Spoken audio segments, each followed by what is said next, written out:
ಕಾಯಮನೆ ಮಾಡಬೇಕು. ಇಲ್ಲಾಂದ್ರೆ ಗುಣಪಡಿಸೋದ್ರ ಮೂಲಕ ಅವರು ಸಹಿತ ಸರ್ಕಾರ ಇಲ್ಲಿವರೆಗೂ ಕಾಯಂ ಮಾಡಲಿಲ್ಲ. ಜೊತೆಗೆ ಈಗಾಗಲೇ ಗೊತ್ತಿದ್ದ ಹಾಗೆ ನಮ್ಮ ಪೌರ ಕಾರ್ಮಿಕ ಬಂಧುಗಳು ನಮ್ಗೆ ಗೊತ್ತಿದ್ದ ಹಾಗೆ ಯಾರೂ ಮಾಡದಂತ ಕೆಲಸಗಳನ್ನ ಪೌರ ಕಾರ್ಮಿಕರು ಮಾಡ್ತಾರೆ. ಅಂಥವರಿಗೆ ಅಂದ್ರೆ ದಿನ ಸೂರ್ಯ ಹುಟ್ಟುವುದಕ್ಕಿಂತ ಮೊದಲು ಅವ್ರ ಕೆಲಸ ಆರಂಭ ಆಗಿ ಸೂರ್ಯಾಸ್ತದವರೆಗೂ ಅವ್ರು ಕೆಲಸ ಮಾಡ್ತಿರ್ತಾರೆ. ಅವರಿಗೆ ಮತ್ತು ಅವರ ತಂದೆ ತಾಯಿ ಇರ್ಬೋದು, ಮಕ್ಕಳು ಇರ್ಬೋದು, ಪೌರ ಕಾರ್ಮಿಕರ ಅನಿರ್ದಿಷ್ಟ ಹೋರಾಟದಲ್ಲಿ ದಲಿತ ಸಂಘಟನೆ ಮುಖಂಡರು ಕೂಡ ಭಾಗವಹಿಸಿದಾರ. ಇದ್ರ ಬಗ್ಗೆ ಅವ್ರೇನ್ ಹೇಳ್ತಾರ ಒಂದ್ ಸ್ವಲ್ಪ ಕೇಳೋಣ. ಸರ್, ತಮ್ಮ ಹೆಸರು? MD ಅಂತ ಹೇಳ್ರಿ. ನಮಸ್ಕಾರ. ಇವತ್ತು ಕರ್ನಾಟಕ ರಾಜ್ಯ ಪೌರ ಕಾರ್ಮಿಕರು ಒಂದು ಮುಷ್ಕರವನ್ನ ಕೈಗೊಂಡಿದ್ದಾರೆ. ಆ ಮುಷ್ಕರ ಆದಷ್ಟು ಬೇಗನೆ ಸರ್ಕಾರ ಗಣನೆಗೆ ತಗೊಂಡುಕೊಂಡು ಅವರ ಬೇಡಿಕೆಗಳನ್ನೆಲ್ಲ ಈಡೇರಿಸಬೇಕು. ಯಾಕಪ್ಪ ಅಂದ್ರೆ ಇವರು ಪೌರ ಕಾರ್ಮಿಕರು, ಇಡೀ ಕರ್ನಾಟಕ ರಾಜ್ಯವನ್ನ ಸ್ವಚ್ಛಗೊಳಿಸುವಂತವರು, ಇಡೀ ನಗರಗಳನ್ನ ಸ್ವಚ್ಛಗೊಳಿಸುವಂತವರು, ಮೇಲಾಗಿ ಓಣಿಗಳನ್ನ ಸ್ವಚ್ಛ ಮಾಡುವಂತವರು, ಮನೆ ಮುಂದಿನ ಸ್ವಚ್ಛತಾ ಕಾರ್ಯವನ್ನು ಮಾಡುವಂತವ್ರು ಇವರೇ ಇರ್ತಾರೆ. ಕುಡಿಯುವ ನೀರಿನ ಸೌಕರ್ಯ ಆಗಲಿ, ಒಳಚರಂಡಿ ಗಟರಗಳನ್ನು ತೆಗೆಯುವಂತ ಕೆಲಸ ಮಾಡುವಂತಾಗಲಿ, ಎಲ್ಲರೂ ಜವಾಬ್ದಾರಿ ಇವ್ರ ಮೇಗನೆ ಇರ್ತೈತೆ. ಇವತ್ತು ಎಲ್ರ ಇವರು ಈ ಇದು ಏನು ಮುಷ್ಕರವನ್ನ ಹೀಗೆ ಮುಂದುವರಿಸಿದ್ರೆ ಊರಿನ ಪರಿಸ್ಥಿತಿ ಏನಾಗುತ್ತೆ ಅಂತ ಇದು ಜನಗಳಿಗೆ ಅರ್ಥ ಆಗಬೇಕು. ಮೇಲಾಗಿ ಸರ್ಕಾರಕ್ಕೆ ನೇರವಾಗಿ ದಯವಿಟ್ಟು ಆದಷ್ಟು ಬೇಗ ನಮ್ಮ ಘನ ಸರ್ಕಾರದ ಕರ್ನಾಟಕ ರಾಜ್ಯ ಸರ್ಕಾರದ ಮಂತ್ರಿಗಳಾಗಿರ್ತಕ್ಕಂತಹ ಸನ್ಮಾನಿತ ಸಿದ್ದರಾಮಯ್ಯನವರು ಈ ಒಂದು ವಿಷಯವನ್ನ ಗಂಭೀರವಾಗಿ ತೆಗೆದುಕೊಳ್ಬೇಕು. ಯಾಕಪ್ಪ ಅಂದ್ರೆ ಪೌರ ಕಾರ್ಯ ಮಾಡಬೇಕು. ಕೇವಲ ಒಂದೆರಡು ದಿನದಲ್ಲೇ ಮಾಲಿಂಗಪುರದ ಘಟಕಗಳ ಬಂದಾಗಿದೆ. ಮಳೆಗಾಲ ಬೇರೆ, ಅಲ್ಲಿ ನೀರು ನಿಂತು ಸಾಕಷ್ಟು ಹುಳುಗಳಾಗಿ ಅಥವಾ ಸಾಕಷ್ಟು ಸಾಂಕ್ರಾಮಿಕ ರೋಗಗಳು ಹರಡುವಂತ ಭೀತಿ ಇದೆ. ದಯವಿಟ್ಟು ಇದು ಸಂಬಂಧಪಟ್ಟಂತ ಎಲ್ಲ ಅಧಿಕಾರಿಗಳು ಆದಷ್ಟು ಬೇಗನೆ ಇವರ ಮುಷ್ಕರಕ್ಕೆ ನಾಂದಿ ಹಾಡಲಿ. ಪೌರ ಕಾರ್ಮಿಕರಿಗೆ ಆದಷ್ಟು ಬೇಗನೆ ಅವರು ಏನ್ ಅನ್ಕೊಂಡಾರ ಅವ್ರ ಕಾಯಮಗೊಳಿಸುವಂತ ಕೆಲಸಗಳಾಗಲಿ, ಆಮೇಲೆ ಅವ್ರ ಇನ್ನಿತರ ಬೇಡಿಕೆ ಆದಷ್ಟು ಬೇಗನೆ ಈಡೇರಲಿ ಅಂತ ಹೇಳಿ ನಾವು ನಮ್ಮ ಎಲ್ಲ ದಲಿತ ಬಾಂಧವರ ದಲಿತ ಸಂಘರ್ಷ ಸಮಿತಿ ವತಿಯಿಂದ ನಾನು ಕೇಳ್ಕೊತಾ ಇದ್ದೀನಿ. ಸರ್, ಸರ್ಕಾರ ಇದಕ್ಕೆ ಒಂದು ಅಂತ್ಯನ ಹಾಡಬೇಕು. Thank you. ಅರ್ಜುನ್ ದೊಡ್ಡಮನಿ ಅಂತೇಳಿ, ಜೋರಾಗಿ ಹೇಳಿ. ಅರ್ಜುನ್ ದೊಡ್ಡಮನಿ ಅಂತೇಳಿ ಪೌರ ಕಾರ್ಮಿಕರ ನಮ್ಮ ಬೆಂಬಲ ಇದೆ. ಪೌರ ಕಾರ್ಮಿಕರ ಸಮಸ್ಯೆಗಳನ್ನ ಬಗೆಹರಿಸದೆ ಹೋದರೆ ಮುಂದಿನ ದಿನಮಾನದಲ್ಲಿ ನಾವು DSS ಸಂಘರ್ಷ ಸಮಿತಿ ವತಿಯಿಂದ ಉಗ್ರವಾದ ಹೋರಾಟವನ್ನ ಮುಂದುವರಿಸ್ತೇವೆ ಅಂತ ಹೇಳಿ ಬಯಸಕ್ಕೆ ಇಷ್ಟಪಡ್ತೀನಿ. Thank you. ಸರ್, ತಮ್ಮ ಹೆಸರು? ಲಕ್ಷ್ಮಣ್ ಮಾಂಗ್ ಅಂತ ಹೇಳ್ರಿ, ದಲಿತ ಮುಖಂಡರು. ಇವತ್ತಿನ ದಿವಸ ರಾಜ್ಯಾದ್ಯಂತ ಪೌರ ಕಾರ್ಮಿಕರು ಹಾಗೂ ನಮ್ಮ ವಾಟರ್ ಸಪ್ಲೈ ಮತ್ತು ಡ್ರೈವರ್ಸು, ರೂಲರ್ಸ್ಗಳು, ಇವತ್ತು ಕಂಪ್ಯೂಟರ್ ಆಪರೇಟರ್ಗಳು ಎಲ್ಲರೂ ಒಂದು ದೊಡ್ಡ ಮಟ್ಟದಲ್ಲಿ ಈ ರಾಜ್ಯಾದ್ಯಂತ ಒಂದು 45 ದಿವಸ ಸತ್ಯಾಗ್ರಹವನ್ನ ನಡೆಸಲಿದ್ದಾರೆ. ಅದಕ್ಕಾಗಿ ಅವರಿಗೆ ನಮ್ಮ ದಲಿತ ಮುಖಂಡರು ಹಾಗೂ ಇನ್ನಿತರ ಯಾವ ಸಂಸ್ಥೆಗಳಿದಾವು ನಾವು ಇವತ್ತಿನ ದಿವಸ 2 ದಿನಗಳಾಯ್ತು. ಇವತ್ತು ಅವರಿಗೆ ನಾವು ಬೆಂಬಲ ನೀಡುವಂತ ಸೂಚಿಸಿದ್ದೇವೆ. ಇನ್ನ ಈ ಸರ್ಕಾರ ರಚನೆ ಆಗುತ್ತ ಮೊದಲು ಪೌರ ಕಾರ್ಮಿಕರನ್ನು ಹಾಗೂ ಈ ವಾಟರ್ ಸಪ್ಲೈವರನ್ನು ನೇರ ನೇಮಕಾತಿ ಒಳಗೆ ನಾವು ತಗೋತೀವಿ ಅಂತ ಮೊದಲೇ ಘೋಷಿಸಿ ನಮ್ಮ ಮತಗಳನ್ನು ತಗೊಂಡು ಇವಾಗ 2 ವರ್ಷ ಪೂರ್ಣ ಆದ್ರೂ ಇನ್ನಾದ್ರೂ ಪೌರ ಕಾರ್ಮಿಕರನ್ನ ಹಾಗೂ ಇನ್ನಿತರ ಯಾವ ಇಲಾಖೆಗಳಿಗೆ ಏನೇನು ಬೆಂಬಲ ಅವರು ತಗೊಂಡು ಮಾಡ್ತೀವಿ ಅಂತ ಏನು ವಿಶ್ವಾಸ ಕೊಟ್ಟಿದ್ರು ಇನ್ನೂ ಆದ್ರೂ ಮಾಡಿಲ್ಲ. ಸಿದ್ದರಾಮಯ್ಯ ಸಾಹೇಬರು ಮತ್ತ DK ಶಿವಕುಮಾರ್ ಅವರು ಕೊಟ್ಟಂತ ಮಾತಿಗೆ ಅವರು ಬದ್ಧವಾಗಿ ಇರಬೇಕು ಮತ್ತು ಮುಂದಿನ ದಿನಮಾನದಲ್ಲಿ ಪೌರ ಕಾರ್ಮಿಕರನ್ನ ಸರ್ಕಾರ ಅವ್ರನ್ನ ನೇರ ನೇಮಕಾತಿ ತಗೊಳ್ಳಲಿದ್ದಾರೆ. ನಾವು ದಲಿತ ಸಂಘರ್ಷ ಸಮಿತಿಯಿಂದ ರಾಜ್ಯದಂತ ಹೋರಾಟ ಮಾಡ್ತೀವಿ ಹಾಗೂ ಮತ್ತೆ ಇನ್ನಿತರ ಸಂಘಗಳನ್ನ ತಗೊಂಡು ಎಲ್ಲರೂ ಬೆಂಬಲ ಸೂಚಿಸಿಕೊಂಡು ಸರ್ಕಾರಕ್ಕೆ ಒಂದ ತಕ್ಕ ಪಾಠ ಕಲಿಸ್ತೀವಿ ಅಂತ ಈ ಮುಖಾಂತರ ನಾವು ಸಂದೇಶ ರವಾನಿಸ್ತೀವಿ. ಮುನ್ಸಿಪಾಲಿಟಿ ಕದ ಹಾಕಿ ಎಲ್ಲ ಪ್ರತಿಭಟನೆ ಮಾಡ್ತಾ ಇದಾರೆ. ಅದ್ರ ಬಗ್ಗೆ ಪ್ರತಿಭಟನಾಕಾರರು ನಮ್ ಜೊತೆ ಇದಾರೆ. ಅವ್ರು ಏನೆಲ್ಲ ಅದ್ರ ಬಗ್ಗೆ ಮಾಹಿತಿ ಕೊಡ್ತಾರೆ ನೋಡೋಣ. ಸರ್, ನಮಸ್ಕಾರ. ತಮ್ಮ ಹೆಸರು? ರವಿ ಅಂತ ಹೇಳಿ ಸರ್. ನಾವು ಬಾಗಲಕೋಟೆ ಜಿಲ್ಲಾ ಪೌರ ನೌಕರರ ಸಂಘದ ಜಿಲ್ಲಾ ಸಂಘಟನಾ ಕಾರ್ಯದರ್ಶಿಗಳು. ಸರ್ಕಾರಕ್ಕೆ ನಿಮ್ಗೆ ಗೊತ್ತಿರುವ ಹಾಗೆ 45 ದಿನಗಳ ಗಡುವು ಕೊಟ್ಟಿದ್ವಿ. ರಾಮನಗರದಲ್ಲಿ ಜಿಲ್ಲಾ ಪರಿಷತ್ ಸಭೆ ಸೇರಿದಾಗ ನಮ್ಮ ರಾಜ್ಯ ನಾಯಕರಾದಂಥ K ಪ್ರಭಾಕರ್ ಅವರ ನೇತೃತ್ವದಲ್ಲಿ ಹಾಗೆ ನಮ್ಮ ಹಿಂದಿನ ಅಧ್ಯಕ್ಷರು ಹಾಗೂ ಈ ಆದಿಜಾಮಾವ್ ನಿಗಮದ ಈ ಸರ್ಕಾರದಲ್ಲಿ ಇರ್ತಕ್ಕಂಥ ನಮ್ಮ ಅಣ್ಣವರು GS ಮಂಜುನಾಥ್ ಅಣ್ಣವರ ನಿರ್ದೇಶನದಲ್ಲಿ ನಾವೆಲ್ಲ ಸಭೆ ಸೇರಿದಾಗ ಒಂದು ತೀರ್ಮಾನಕ್ಕೆ ಬಂದ್ವಿ. ಮಾನ್ಯ ಮುಖ್ಯಮಂತ್ರಿಗಳು ಈ ಕರ್ನಾಟಕಕ್ಕೆ ಭಾಗ್ಯಗಳನ್ನು ಕೊಟ್ಟಂತ ಅನ್ನದಾತ ಸನ್ಮಾನ್ಯ ಸಿದ್ದರಾಮಯ್ಯನವರು ಕೂಡ ಕಳಕಳಿ ಇರ್ತಕ್ಕಂಥ ಬಹಳ ಶೋಷಣೆಗೆ ಒಳಗಾದಂತ ಸಮಾಜದವರು ಇಲ್ಲಿ ದುಡಿತಕ್ಕಂತ ಕಾರ್ಮಿಕರಾಗಿದ್ದಾರೆ. ಅಹಿಂದ ಜನ ಜಾಸ್ತಿ ಇರೋದ್ರಿಂದ ನಮ್ಮ ಬೇಡಿಕೆಗಳಿಗೆ ಇವರು ಪೂರೈಕೆ ಮಾಡ್ತಾರೆ ಅನ್ನೋ ಮನೋಭಾವದಿಂದ ಅವರು ಹಿಂದಿನ 2018ರಲ್ಲಿ ಹಲವಾರು ಪೌರ ಕಾರ್ಮಿಕರನ್ನ ಕಾಯಮಾತಿ ಮಾಡುವ ನಿರ್ಧಾರವನ್ನು ತೆಗೆದುಕೊಂಡು ಗುತ್ತಿಗೆ ಪದ್ಧತಿಯಲ್ಲಿದ್ದಂತ ಕಾರ್ಮಿಕರನ್ನ ಕಾಯಮಾತಿ ಮಾಡಿದ್ರು. ಸಿದ್ದರಾಮಯ್ಯನವರ ಭರವಸೆ ಇರುವಾಗ ಅವರ ಈ ಹೊಸ ಸರ್ಕಾರ ರಚನೆಯಾದ ಅವ್ರ ಪ್ರಣಾಳಿಕೆಯಲ್ಲಿ ಕೂಡ ಇತ್ತು, ನಾವು ಗುತ್ತಿಗೆ ಪದ್ಧತಿಯನ್ನು ರದ್ದುಪಡಿಸ್ತೀವಿ, ಎಲ್ಲಾ ಕಾರ್ಮಿಕರನ್ನು ಕಾಯಂ ಮಾಡ್ತೀವಿ ಅನ್ನೋ ಘೋಷವಾಕ್ಯ ಆಗಿತ್ತು. ಹಾಗೆ ನಮ್ಮ ಎಲ್ಲ ರಾಜ್ಯದ ದಲಿತ ನಾಯಕರು ಕೂಡ ನಮಗೆ ದಲಿತ ಸಂಘಟನೆಯೊಂದಿಗೆ ಬಂದು ನಮ್ಮ ಮತಗಳನ್ನ ಪಡ್ಕೊಂಡು 130 ಸಂಖ್ಯೆಯಲ್ಲಿ ಭಾರತ ಕನ್ನ ತೆರೆಯುವ ಹಾಗೆ ನೋಡ್ಕೊಂಡು ಸರ್ಕಾರ ರಚನೆ ಮಾಡಿದ್ರು ಸಿದ್ದರಾಮಯ್ಯನವರು. ಬಂದು ಸರ್ಕಾರ ಉತ್ಸಾಹದಲ್ಲಿದ್ದಾಗ ಬಡವರ ಪರ ಕೆಲಸ ಮಾಡ್ತದೆ ಅನ್ನೋ ನಂಬಿಕೆಯಿಂದ ನಾವು ಕೂಡ ಬಹಳ ಉತ್ಸಾಹದಲ್ಲಿದ್ವಿ.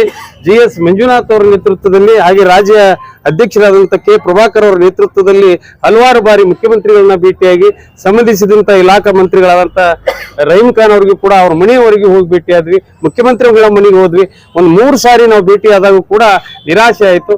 ಮುಖ್ಯಮಂತ್ರಿಗಳ ಕಡೆಗೆ ಇಲ್ಲ ಬಜೆಟ್ ನಲ್ಲಿ ನಾನು ಘೋಷಣೆ ಮಾಡ್ತೀನಿ ಅನ್ನೋ ನಿರ್ಧಾರ ಹೇಳಿದಾಗ ನಮ್ಗೆಲ್ಲ ಬಹಳ ಸಂತೋಷ ಆಗಿತ್ತು. ಅಲ್ಲಿಯೂ ಕೂಡ ನಮ್ಮ ನಿರಾಶೆ ಆದ್ವಿ. ನಮ್ಮ ಪೌರ ಬೇಡಿಕೆಗಳು ಹೀಗಿವೆ. ಈ ಬೆಳಗಿನಿಂದ ಸಾಯಂಕಾಲವರೆಗೆ ಹುಟ್ಟಿನಿಂದ ಸಾಯುವವರೆಗೆ ಕೆಲಸ ಮಾಡ್ತಕ್ಕಂಥ ಪೌರ ನೌಕರರ ಕೆಲಸ ನಿಮ್ಗೆ ಗೊತ್ತಿದೆ. ಪಟ್ಟಣವನ್ನು ಸ್ವಚ್ಛಗೊಳಿಸಬೇಕು, ಶುಚಿತ್ವವನ್ನು ಇಡಬೇಕು. ಕೋವಿಡ್ ನಲ್ಲಿ ಹೊರಗೆ ಬಂದು ಕೆಲಸ ಮಾಡಿದ ಕಾರ್ಮಿಕರು ನಾವು ಮೊದಲು ನಮಗೆ ಆದ್ಯತೆ ಕೊಡಬೇಕು. ಆದ್ರೆ ಈ ಮುನ್ಸಿಪಲ್ ಇಲಾಖೆ ಸರ್ಕಾರಿ ಸಾಮ್ಯತೆ ಇಲ್ಲ, ನಾವು ಸರ್ಕಾರಿ ನೌಕರರಲ್ಲ. ಇದು ಬಹಳ ದಿನದ ಬೇಡಿಕೆ. ನಮಗೆ KGID ಇಲ್ಲ, ಸೇವಾ ಭದ್ರತೆ ಇಲ್ಲ. ಹೀಗಾಗಿರೋದ್ರಿಂದ KGID ಮತ್ತು ಸೇವಾ ಭದ್ರತೆ ಸಿಗಬೇಕಾದ್ರೆ ನಾವು ಸರ್ಕಾರಿ ನೌಕರರಂತೇಳಿ ಘೋಷಣೆ ಆಗಬೇಕು. ನಮ್ಮ ಮೊದಲ ಬೇಡಿಕೆ ಅದು, ಸರ್ಕಾರಿ ನೌಕರರಂತೇಳಿ ಪರಿಗಣಿಸಿ ಅಂತೇಳಿ ಹೇಳೋದು. ಆಮೇಲೆ 2018ರಲ್ಲಿ ಮತ್ತು ತದನಂತರದಲ್ಲಿ ನೇಮಕವಾದಂತ ಪೌರ ಕಾರ್ಮಿಕರಿಗೆ ಸ್ಥಳೀಯ ನಿಧಿಯಲ್ಲಿ ಅವರು ಸಂಬಳ ವೇತನವನ್ನು ಮಾಡ್ರಿ ಅಂತ ಹೇಳ್ತಾರೆ. ಸ್ಥಳೀಯ ನಿಧಿಯಲ್ಲಿ ಕೂಡ್ತಕ್ಕಂತ ಇಲ್ಲಿ ನಮ್ಮ ಎಲ್ಲ ಡಿಮ್ಯಾಂಡ್ ಅನ್ನು ನೋಡಿದಾಗ ಅಥವಾ ಒಟ್ಟು ಟ್ಯಾಕ್ಸಿನ ಮೊತ್ತವನ್ನು ನೋಡಿದಾಗ ಗಳಿಕೆ ಕಡಿಮೆ ಆಗ್ತದೆ. ಇದರಲ್ಲಿ ಮೂಲಭೂತ ಸೌಕರ್ಯಗಳಿಗೆ ಖರ್ಚು ವೆಚ್ಚ ಮಾಡಿ ಕಾರ್ಮಿಕರಿಗೆ ನೀಡುವ ವೇತನ ಬಹಳ ಕಡಿಮೆ ಆಗ್ತದೆ. ಈಗ ಆಗೋದ್ರಿಂದ 8-9 ತಿಂಗಳ ಕಾಲ ವೇತನ ಇಲ್ಲದ ಕಾರ್ಮಿಕರು ಬಹಳ ಕಷ್ಟದಲ್ಲಿದ್ದಾರೆ. ಇದನ್ನು ಕೂಡ ನಾವು ಅರ್ಥ ಮಾಡ್ಕೊಳ್ಳಿ ಅಂತೇಳಿ ಸರ್ಕಾರಕ್ಕೆ ಮನವಿ ಮಾಡಿದ್ವಿ. ಇದಾದ ನಂತರ ಏಜೆನ್ಸಿಗಳಿಗೆ 18-20 ಸಾವಿರ ರೂಪಾಯಿಗಳ ಮೇಲೆ ಅವರಿಗೆ ಲಾಭವನ್ನು ಕೊಟ್ಟು ಕಾರ್ಮಿಕರಿಗೆ ಏಜೆನ್ಸಿ ಮೂಲಕ ಇವರು ಬಿಲ್ ಅನ್ನು ಸಂದಾಯ ಮಾಡ್ತಾರೆ, ವೇತನವನ್ನು ಸಂದಾಯ ಮಾಡ್ತಾರೆ. ಏಜೆನ್ಸಿಗಳು ಸಮರ್ಪಕವಾಗಿ ವೇತನವನ್ನು ನೀಡೋದಿಲ್ಲ. ಇದು ರಾಜ್ಯಾದ್ಯಂತ ಇರೋ ಸಮಸ್ಯೆ.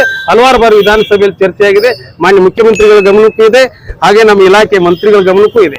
ಈ ಬಗ್ಗೆ ಹಲವು ಬಾರಿ ನಾವೆಲ್ಲ ರಾಜ್ಯ ಪರಿಷತ್ ಸದಸ್ಯರು, ಜಿಲ್ಲಾ ಸಂಘಟಕರು, ಜಿಲ್ಲಾ ಅಧ್ಯಕ್ಷರು ಎಲ್ಲ ನಾವು ಮನವಿ ತಂದರೂ ಕೂಡ ನಾವು 45 ದಿನಗಳ ಕಾಲ ನಾವು ಹೋರಾಟ ಮಾಡಿ ಹೇಳಿದ್ವಿ. ಈ ಗುತ್ತಿಗೆ ಪದ್ಧತಿ, ಜೀತ ಪದ್ಧತಿಯನ್ನು ತೆಗೆದುಗಿರಿ. ಬಾಬಾ ಸಾಹೇಬ್ ಅಂಬೇಡ್ಕರ್ ಅವರ ಕನಸಾಗಿತ್ತು ಸರ್ವೇ ಜನ ಸುಖನೇ ಭವಂತು, ಎಲ್ಲರಿಗೂ ಸಮಾನತೆ ಸಿಗಬೇಕು ಅನ್ನೋ ಆಧಾರ. ನಾವು ನೈರ್ಮಲ್ಯ ಕೆಲಸ ಮಾಡತಕ್ಕಂಥ ಜನ, ಸ್ಥಳೀಯ ಸಂಸ್ಥೆಗಳಲ್ಲಿ ಕೆಲಸ ಮಾಡತಕ್ಕಂಥ ಜನರನ್ನ ಸರ್ಕಾರಿ ನೌಕರರೆಂದು ಘೋಷಿಸಿ ಮತ್ತು ನೇರ ವೇತನವನ್ನ ನಾವು ಪಾವತಿಸಿ ಈ ಏಜೆನ್ಸಿಗಳನ್ನ ರದ್ದು ಮಾಡಿ, ಈ ಜೀತ ಪದ್ಧತಿಯನ್ನು ರದ್ದು ಮಾಡಿ ಅಂತೇಳಿ ಈ ಮುಖ್ಯ ಬೇಡಿಕೆಗಳನ್ನ ಇಟ್ಟುಕೊಂಡು ನಾವು ಹೇಳ್ತಾ ಇದೀವಿ. ಬಹಳ ದಿನಗಳ ಕಾಲ ನಮ್ಮಲ್ಲಿ ಅಕೌಂಟೆಂಟ್ ಆಗಲಿ ಅಥವಾ ಜೂನಿಯರ್ ಪ್ರೋಗ್ರಾಮರ್ಸ್ ಆಗಲಿ, ನ್ಯೂಡಲ್ ಇಂಜಿನಿಯರ್ಸ್ ಆಗಲಿ, ನೀರು ಸರಬರಾಜು ಕೆಲಸ ಮಾಡ್ತಕ್ಕಂಥವ್ರಾಗಲಿ, ಬೀದಿ ದೀಪ ಕೆಲಸ ಮಾಡ್ತಕ್ಕಂಥವ್ರಾಗಲಿ, ಡ್ರೈವರ್ಸ್ಗಳಾಗಲಿ, ಲೋಡರ್ಸ್ ಆಗಲಿ, ಹಾಗೆ ಪೌರ ಕಾರ್ಮಿಕರಾಗಲಿ ಎಲ್ಲರನ್ನ ಏಜೆನ್ಸಿ ಮೂಲಕ ತರುವ ಕೆಲಸವನ್ನು ಬಿಡಬೇಕು. ಈ ಜೀತ ಪದ್ಧತಿಗೆ ನಾಂದಿ ಆಡಬೇಕು. ಎಲ್ಲರಿಗೆ ನೇರ ವೇತನವನ್ನು ಸರ್ಕಾರದಿಂದ ಕೊಡುವ ಹೆಬ್ಬಯಕೆ ಆಗಿತ್ತು. ಇವೆಲ್ಲವನ್ನು ಕೂಡ ನಾವು ಒಂದು ವರದಿ ಮಾಡಿದ್ದೀವಲ್ಲ, ನೀವು ಹೇಳಿದ್ರಿ ಏನಂತಂದ್ರೆ ಈ ಜೀತ ಪದ್ಧತಿ ಅಥವಾ ಏಜೆನ್ಸಿ ಮೂಲಕ ನಮ್ಗ ಬರೋ ಪಗಾರ ಬೇರೆ, ತಗೊಳ್ಳೋ ಪಗಾರ ಬೇರೆ ಅಂತ ಹೇಳಿದ್ರಿ. ಬಹಳಷ್ಟು ಜನ ನನ್ ಫೋನ್ ಮಾಡಿದ್ರು. ಹಂಗಂದ್ರೆ ಏನು ಅಂತ ಕೇಳ್ತಾ ಇದಾರೆ. ಅಂದ್ರೆ ಈಗ ಸರ್ಕಾರದಿಂದ ಬರುವಂತ ಸ್ಯಾಲ್ರಿ ಅವ್ರಿಗೆ ಮುಟ್ತಾ ಇಲ್ವೋ ಅಥವಾ ನಡು ಏನಾರ ಕಬಳಿಸ್ತಾರ ಅಂತ ಬಹಳಷ್ಟು ಒಂದು 5-6 ಜನ ನನ್ ಫೋನ್ ಮಾಡ್ತಾರೆ. ಅದ್ರ ಬಗ್ಗೆ ನೀವು ಹೇಳಕ್ ಇಷ್ಟಪಡ್ತೀರಿ ಸರ್? ಒಂದು ಟೆಂಡರ್ ಕರೆಯಾದಾಗ ಕನಿಷ್ಠ ಮೊತ್ತ ಅಂತೇಳಿ ಕಾರ್ಮಿಕ ಇಲಾಖೆ ಘೋಷಣೆ ಇರ್ತದೆ. ಅದು ಪ್ರತಿ ವರ್ಷ ಮಾರ್ಚ್ ನಲ್ಲಿ ಅನ್ವಯ ಆಗುವಾಗೆ ಸರ್ಕಾರ ಪ್ರಕಟಿಸುತ್ತೆ. ಆ ಕನಿಷ್ಠ ವೇತನವನ್ನ ಅವ್ರಿಗೆ ಕೊಡ್ಬೇಕಾಗಿತ್ತು ಕಾರ್ಮಿಕರಿಗೆ. ಅವು ಇಲ್ಲ, ಅವು ಸಮರ್ಪಕವಾಗಿಲ್ಲ. ಮತ್ತೆ ಅದನ್ನ ಹೇಳಕ್ ಹೋದ್ರೆ ಅವರ ಸೇವಾ ಭದ್ರತೆಗೆ ಧಕ್ಕೆ ಆಗ್ತದೆ. ಅವ್ರನ್ನ ಕೆಲಸದಿಂದ ತೆಗಿತನೋ ಅನ್ನೋ ದುಸ್ಸಾಹಸ ಮಾಡ್ತಾರೆ ಏಜೆನ್ಸಿ ಅವರು. ಇವೆಲ್ಲ ಆಗೋದ್ರಿಂದ ಅವ್ರು ಬಾಯಿ ಮುಚ್ಚಿಕೊಂಡು ಸಂಘಟಕರಿಗೆ ಹೇಳೋ ನಿರ್ಧಾರ ಮಾಡಿಲ್ಲ. ಇದನ್ನು ಬಹಳ ಗೌಪ್ಯವಾಗಿ ನಾವು ಹೇಳಿದ್ವಿ. ಮಾನ್ಯ ಜಿಲ್ಲಾಧಿಕಾರಿಗಳು ಹೇಳಿದೀವಿ. ಅವರು ಕೂಡ ನಮ್ಮ ಎಲ್ಲಾ ಕಾರ್ಮಿಕರ ಜೊತೆ ಕೇಳಿದ್ದಾರೆ. ಅದು ಯಾವುದು ಒತ್ತಡಕ್ಕೆ ಮಣಿಬೇಡ ಅಂತ ಹೇಳಿದ್ವಿ. ರಾಜ್ಯಾದ್ಯಂತ ಕಾರ್ಮಿಕರು ಶೋಷಣೆಗೊಳಗಾಗ್ತಾರೆ, ಈ ಪದ್ಧತಿನೇ ಬೇಡ ಅಂತ ಹೇಳಿದ್ವಿ. ಇಷ್ಟೇ ಸರ್ ಅಲ್ಲಿರೋದು. ಆದ್ರೆ ಈಗ ಸರ್ಕಾರಕ್ಕೆ ನಾವು ಅಂತಿಮ ಲೆಕ್ಕಾಚಾರದಲ್ಲಿ ಬಂದಿದ್ದೀವಿ. ಈ ಗುತ್ತಿಗೆ ಪದ್ಧತಿಯನ್ನ ರದ್ದುಪಡಿಸಿ ಎಲ್ಲರನ್ನ ನೇರ ವೇತನಕ್ಕೆ ತಗೊಂಡ್ಬರ್ರಿ. ಏಜೆನ್ಸಿಗಳ ಕೆಲಸ ಇಲ್ಲಿ ಬೇಡ. ನೀವು ನಮ್ಮ ಸೇವೆಯನ್ನು ತೆಗೆದುಕೊಳ್ತಾ ಇದ್ದೀರಿ, ನೀವು ನಮ್ಮ ಇಲಾಖೆಯ ವೇತನವನ್ನ ನಮಗೆ ಕೊಡಿ ಅಂತೇಳಿ ಕೇಳ್ತಾ ಇದ್ದೀವಿ. ಇದಾದ್ರೆ SFC ಅನುದಾನವನ್ನ ಕೊಡಬೇಕು. ಈಗೇನ್ ಕಾಯ್ಮಾತಿ ಹೊಂದಿದಾರೋ ಅವ್ರಿಗೆಲ್ಲ ಖಜಾನೆಯಿಂದ ವೇತನ ಆಗಬೇಕು.